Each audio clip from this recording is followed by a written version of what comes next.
சங்கரா ஜெய சங்கரா. எல்லாருக்கும் good morning, காலை வணக்கம்.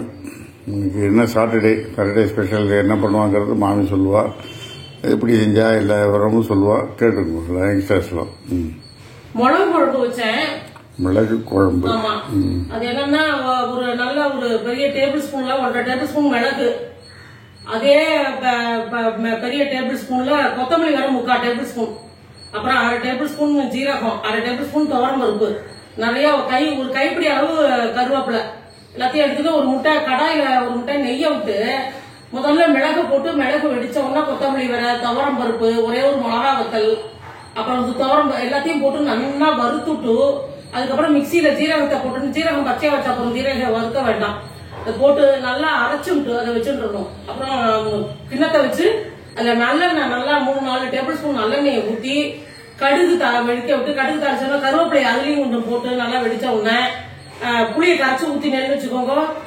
தேவையான அளவு உப்பு போட்டேன்னா அது கொஞ்சம் புளி வாசனை போற அளவுக்கு அது கொதிச்சுட்டு இருக்கும். அதுக்குள்ள இந்த அரைச்ச விழுத மிளகு, ஜீரகம், கொத்தமல்லி வர, துவரம் பருப்பு, மிளகா வத்தல், இந்த மிளகு பெருங்காயம் போட்டு அரைச்ச விழுத அந்த மிளகு குழம்புல போட்டுருக்கோம். போட்டு அந்த எண்ணெய் பிரிஞ்சு வர வரைக்கும் கொதிக்க வைக்கிறோம். அவ்வளவுதான். இந்த எண்ணெய் பிரிஞ்சு வந்ததுன்னா நல்லா குழம்பு இதுவாயிடுதுன்னு அர்த்தம். அதை கொதிக்க வச்சிடணும்.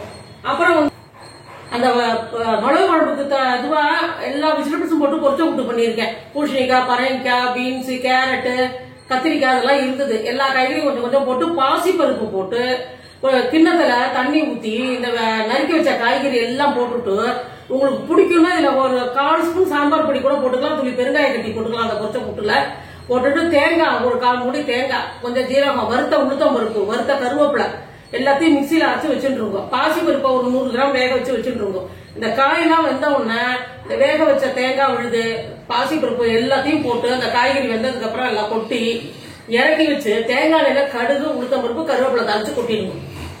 அவ்வளவுதான் பொரிச்ச கூட்டு. தொட்டுக்கிறதுக்கு இதான் பொரிச்ச கூட்டு. பாசி பருப்பு எடுத்து வச்சிருக்கேன் காலத்துக்கு கொஞ்சோண்டு. இந்த பாசி பருப்பு வந்து பார்த்தீங்கன்னாக்கா சாதம் போட்டு நெய் ஊற்றி சாப்பிடலாம், ஜோரா இருக்கும், உடம்புக்கு ரொம்ப நல்லது. ஆமா. ஸோ இன்னைக்கு வந்து இதுதான் மாமி பண்ணியிருக்கா. மிளகு குழம்பு அண்ட் மிக்சடு வெஜிடபிள்ஸ் பொரிச்ச கூட்டு அண்டு களத்து பருப்புக்கு பாசி பருப்பு வச்சிருக்கா. இதுக்கு வந்து உடம்புக்கு ரொம்ப நல்லது. பொரிச்ச கூட்டு வந்து ரொம்ப உடம்புக்கு நல்லது. பொரிச்சா நல்லா இருக்காது, இதுக்கு அப்பளம் சுட்டாதான் நல்லா இருக்கும். உளுந்தப்பளம் 2 அரிசி அப்பளம் 2 சுட போறேன். ஸோ எல்லாம் செஞ்சு பாருங்கள். செஞ்சு பார்த்துட்டு எல்லாம் லைக் பண்ணுங்கள், ஷேர் பண்ணுங்கள், சப்ஸ்கிரைப் பண்ணுங்கள் விடாமல். Thank you very much. பாய்.